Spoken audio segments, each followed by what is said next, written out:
వచ్చాడే వచ్చాడే కృష్ణుడు వచ్చాడే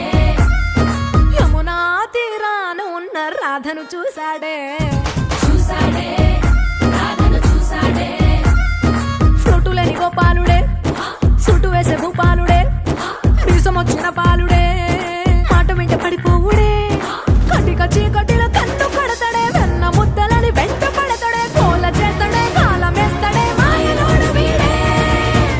హై బృందావనం నుంచి కృష్ణుడు వచ్చాడే